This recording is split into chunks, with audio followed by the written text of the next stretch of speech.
fitness business nerds. What's up? Welcome to another episode of the Business for Unicorns podcast. And today I'm here with Pete. How are you doing, my friend? I'm doing well. Very nice to see you. So good to see you. And I think it's been a minute since it's just been you and I. We're trying to, do some ones with just two people moving forward, just because there's so much to cover.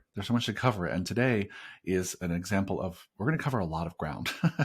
We're actually going to do like a mailbag episode today, from questions from Pete's Instagram DMs. Because you get a ton of questions in your DMs, and we just pulled 3 of them randomly that we thought were really great questions for us to talk about today. So are you ready to dive in? I am. The DMs are a fascinating place. It's a wild world in Pete Dupui's DMs, my friends. Should we share the secret of my DMs right now? Just put it out there that maybe sometimes Pete isn't always the one answering those DMs. It might be time. It might be time to share your Instagram DM doppelganger. Yeah, go for it. Yeah, I have assistants. From the secret weapon, as Fisher calls him. It turns out Ben Pickard is better at being Pete than Pete is in the DMs a lot of the time. And sometimes I'll read what he has done in there, and I'm like, oh, I wish I thought of that, but I did. Yeah. So you heard it here first, friends. Please continue to reach out to Pete in his DMs, and know once in a while you might be talking to Ben. Either way, yeah. You're having a great day in your Instagram DMs. But I think it's true. It's just, if you're someone that's putting out as much content as you that engages people so fully, like sometimes that's too much for one person to do. Like that's actually just a good takeaway for those of you out there who have busy DMs. It's like sometimes you just need more than one person getting their hands in there to really be as responsive as you want to be. So I think it's an awesome secret to spill. Sure. Yeah. We laid down some guardrails. I will say that Ben could not have possibly been more thoroughly vetted by me. I mean, Ben did a coaching call cycle with me a couple years before joining Business for Unicorns, and years before we were colleagues. And I've said it on the air before, or on these podcasts before, that I had to fire Ben after the first round because I was like, "You're too smart. I can't help you. Your coaching calls intimidate me. Let's not do this anymore." And so when we needed to get creative about keeping up with the DMs, he was just a no-brainer. Because like I said, he's got good feel for starters, but he also has all the answers. So he covers more ground than I'm capable of in multiple facets. So sure, we're not like super disingenuous in how we manage them. We answer the questions in a helpful way, but there are times where he'll step in and he'll be Pete, for lack of a better description. Yeah, that's amazing. Well, Ben, if you're listening, you've now been revealed, and everyone knows we just outed you. Your cover is blown. And well, that being said, friends, please do keep following Pete on Instagram. If you're listeners who haven't followed him yet, please go do that, and please keep asking questions. And Pete's DMs and our Business Unicorns DMs, we do read them, and we'll use them to have podcasts like the one we're about to do right now. So we picked 3 questions randomly from Pete's DMs, and let's just jump in the first one. We're not identifying each person because we just kind of put them all in one big list. So I'm not going to say who said each one because I don't know. But the most important thing is we're answering the question. This person wrote basically that they want to raise their prices, but they don't feel comfortable raising their prices until they feel like they've added value to their services. So, they're basically asking, what's our best advice for doing that? How do they add value to their services in a way that makes them feel more comfortable about raising their prices? What's your hot take on this one, Pete? Well, I commend this person, this contributor, for feeling an obligation to add value first and extract value second, because that's just a great rule of thumb. But I think we should all acknowledge the fact that the cost of doing business has just plain gone up, and that's the way it is. I mean, for example, we're renegotiating a lease here in Massachusetts, and we're looking at the potential of a 60% increase in our cost. Now, I fully appreciate the fact that we were below market because of a sweetheart deal we were getting from the old owner, but that adjustment is significant. And as a result, prices will be going up. In fact, they went up on January 1st for all new clients, and 100% of our existing clients are going to be getting that notification on February 1st. That when they return from their spring sports season at the start of May, we will have a new pricing structure. And yes, a piece of that communication is going to very clearly outline the things we have done to invest in the business recently and the things that we intend to invest in the very near future. But another significant portion of it is going to be a reminder of how long it's been since we raised our prices, and a reminder of the fact that the world is considerably more expensive since that time. And I know for a fact, because I've watched what feels like 70 plus business for Unicorn Society clients raise prices in the last 6 to 12 months. Yeah. I can count on one hand the number of people who say they had significant pushback and real challenges from their people. So people just get it. And I did kind of bury in there in the answer that it's okay to outline what you intend to do to improve the business with that newfound revenue. You don't have to be able to point at it in the past. It's not okay, however, if there's an integrity issue and you just plain don't do what you said you were going to do. So it's okay to talk about what you will be buying with that new money. Yeah, 100%. I think that's a great way of looking at it. I just want to +1 all of that. Yeah, just to say like, yeah, I really applaud the intentions. If I want to add value, if I'm going to charge more. And that's not the only reason we charge more. We charge more because the world just keeps getting more expensive. Our landlords want more money. Our staff wants more money. Everything we buy costs more over time. So doing a 3 to 6% annual kind of cost of living inflation increase of your rates is just how you continue to make the same amount of money every year and not make less. If you're going to do a bigger adjustment, 10%, 15% or more, that's something to really be thoughtful about. If you're doing that, there should be some real justification, but it might just be you have to make a correction because you haven't raised your prices in a long time. So I think, decoupling the idea of adding value to your client's experience from the idea of raising rates, I think is useful because they're not always related. They sometimes need to happen separately for different reasons. But yeah, I think there's some great advice from Pete there about how to do it. Yeah, can I give you one little piece of insight? This is only a 10-day sample size. We're recording this on the 10th of January. I don't know how long it's going to take until this one goes live, but I've got a week and a half of distributing new pricing information to new leads, and we're converting the same amount as we always were at a newer price point. And I have not yet got the email response, oh my God, that's more expensive than I thought it would be. They're all booking evaluations. So a lot of this is a story we're telling ourselves, and we have not market tested it. Yeah. I mean, 100% Pete. You said this earlier, but I'll just +1 that I'm +1ing a lot today. I just really am aggressively agreeing with you. But I can say confidently that I have walked at least a couple hundred gym owners through raising their rates over the last 6 years and done it myself a lot in Mark Fisher Fitness. And every single one of them, understandably, is nervous about raising their rates and all the pushback they're going to get and all the people who are going to leave because they're so much more expensive now.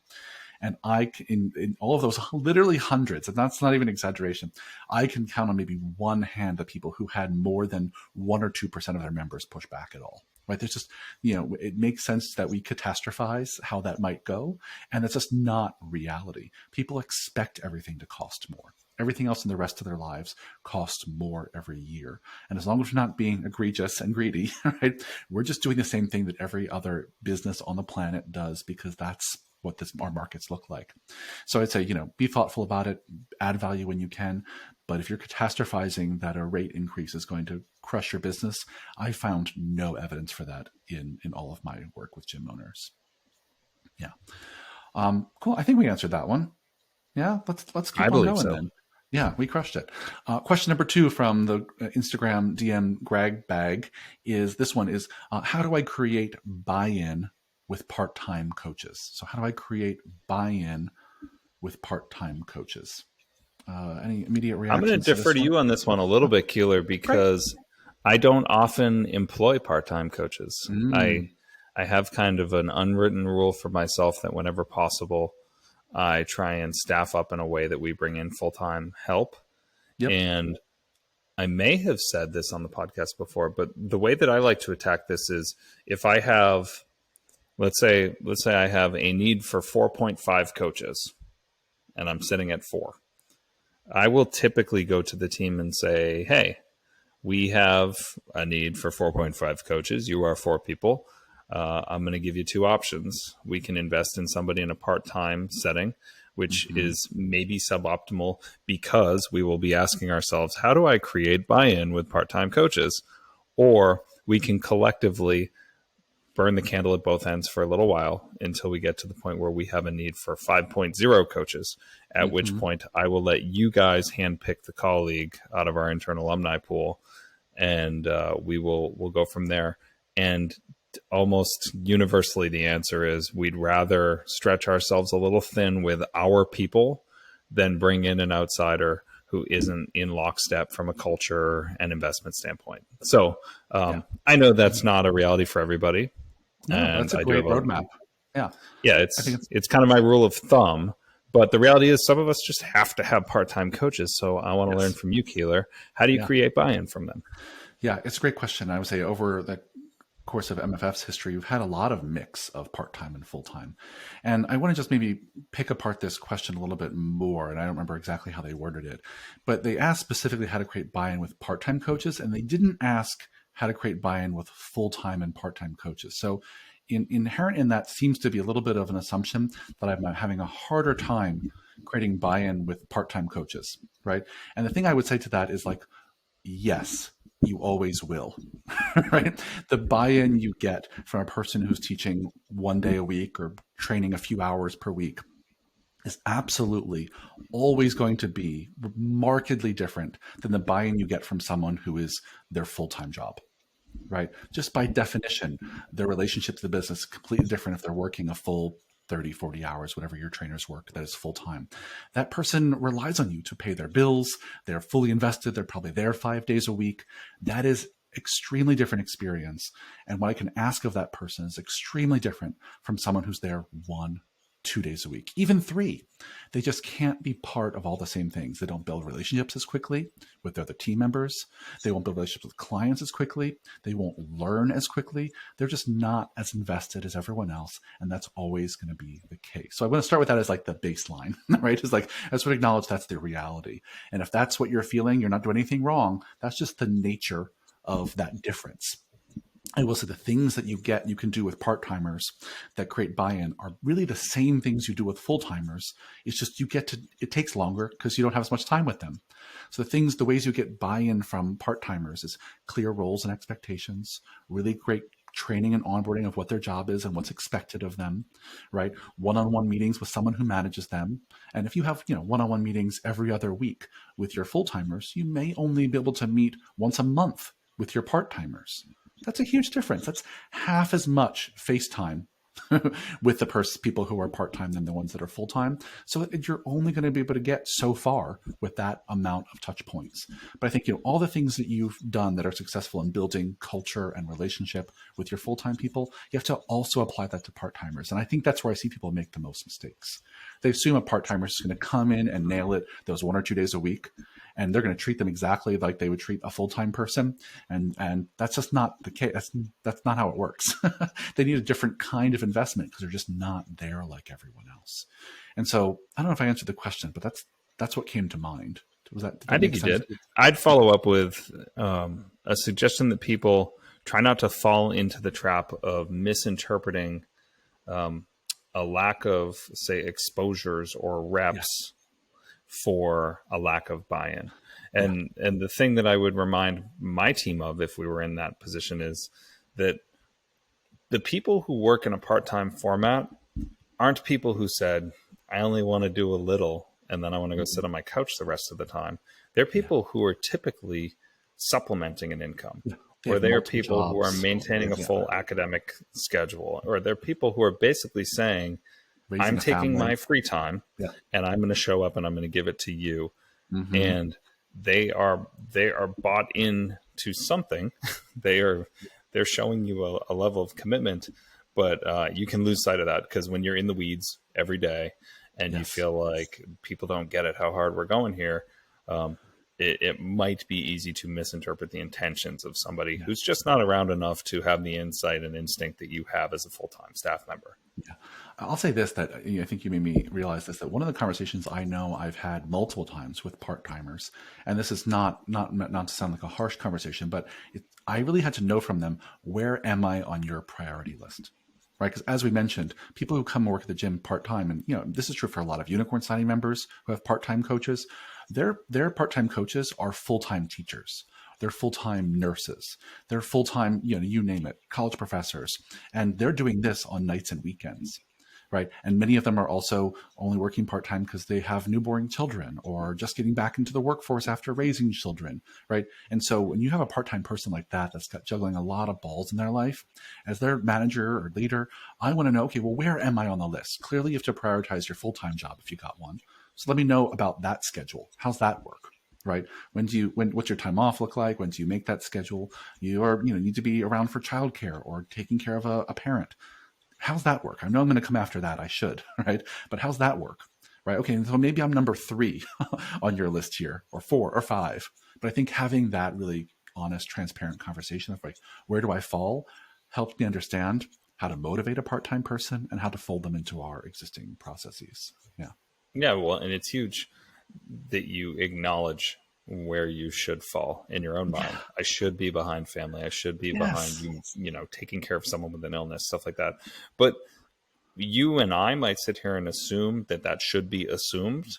But some people just come in kind of conditioned to be afraid of their bosses and assume that they're all assholes. And you're not. So make sure they know it. Yeah, I think that's a great point. Awesome. Well, I think we nailed that question. I don't have anything else to say about that. Absolutely perfect, Michael. The last one on here, the third question we pulled from the grab bag is, this is creating a great culture. And I'm guessing this is kind of a client culture, because we're talking about creating a great culture in small group and semi-private training. So in the context of small group and semi-private training, what are some tips or thoughts we have for creating a great culture within that experience? Where should we start this one? I mean, I've been watching this play itself out for 15 and a half years now, because that's all we do. Yep. We've never had a one-on-one dynamic in our space. So it's always been small group or semi-private. And I said to someone recently that our only defensible differentiator is our culture. I mean, we're not teaching any sort of rocket science here in the weight room. Every single thing that we're delivering from a programming standpoint could show up in the gym next door or down the road's packets. So the thing that we can stand in front of and say only exists here is the culture. I would not go so far as to say that we have systemized or built SOPs around having a good culture. A lot of this kind of comes down to making sure that the team knows that they have the creative freedoms to be creative. And it's constant. I mean, yesterday afternoon, I had to stop what I was doing and walk out of my office to ask the office manager what was going on, because I could hear the whole entire gym singing happy birthday to somebody at prime time, absolute prime time hours.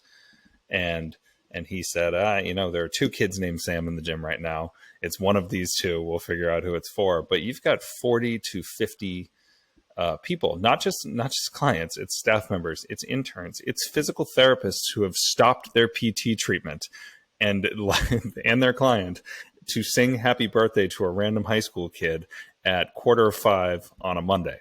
And that's the kind of stuff that I could not build into an SOP.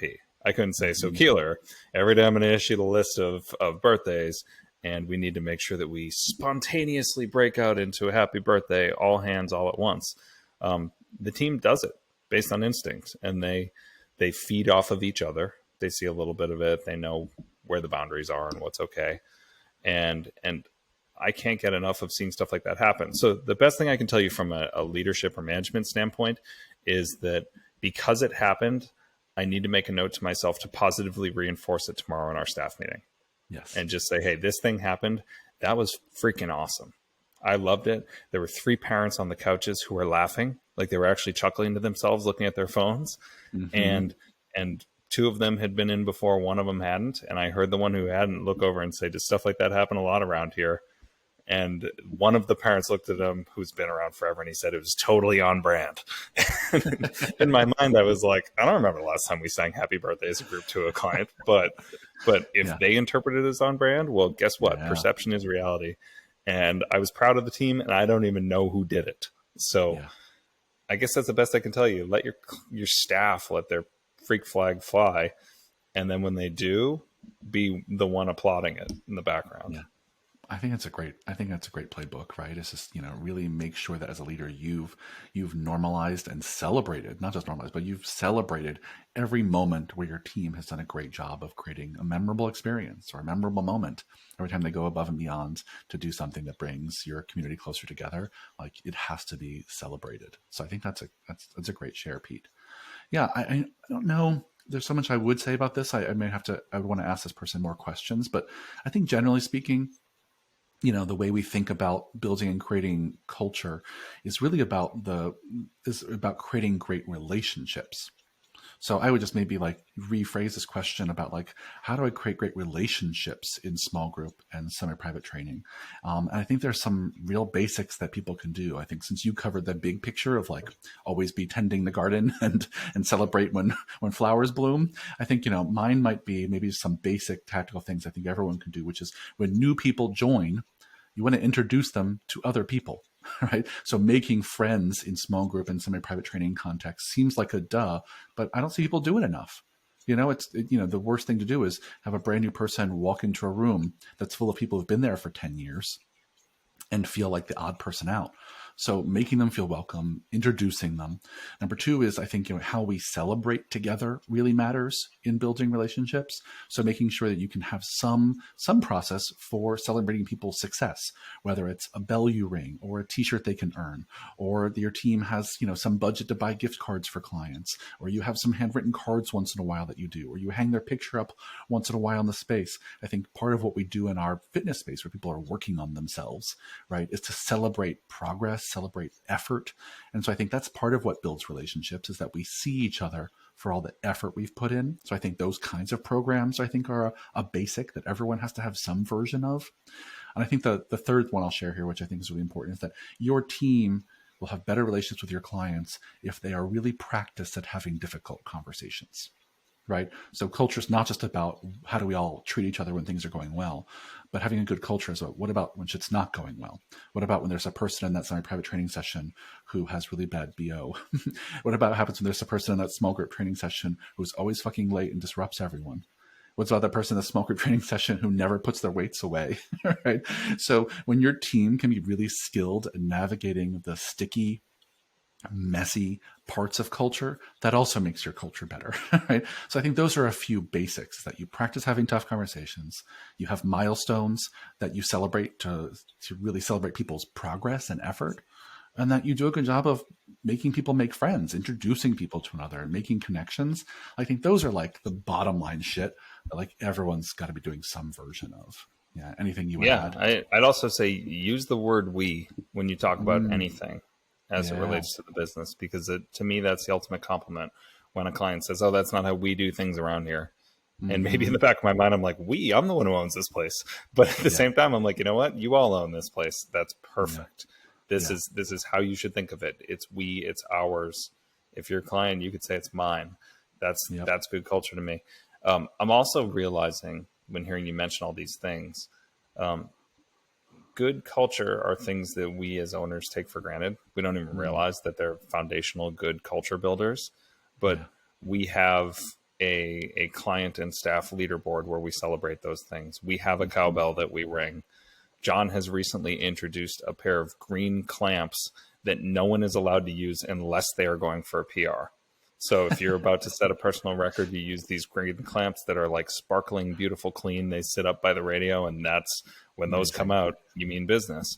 We have a marker board in the warm-up area where we put up the question of the day. All of these things exist, and I just take them for granted. So the reason I say this for you is you need to get out there, and you need to step into a place like MFF. Send a tasteful, thoughtful email that says, "Hey, I'd really love to be a fly on the wall. I'll be respectful of your space. Can you let me come in, just observe? I know how to stay out of the way." And get in there and just take mental notes, because I think every gym that's been open for more than, say, 18 to 24 months and is still doing it at a nice level has 50 of those things that they don't even realize they do very, very well. Yeah. Yeah. Well said, my friend. Well, let's leave it at that. I think those were 3 great random questions from your DM. So friends, keep the questions coming. DM Pete, DM us at Business for Unicorns, or email us, michael@businessforunicorns.com, pete@businessforunicorns.com. And if you like this podcast, let us know. Leave us a 5-star review anywhere you listen. Any final words for today, Pete? I got nothing. Good chat. Perfect. Good chat. Awesome. Thanks for the great chat, y'all. See you in the next one. Bye. Take care.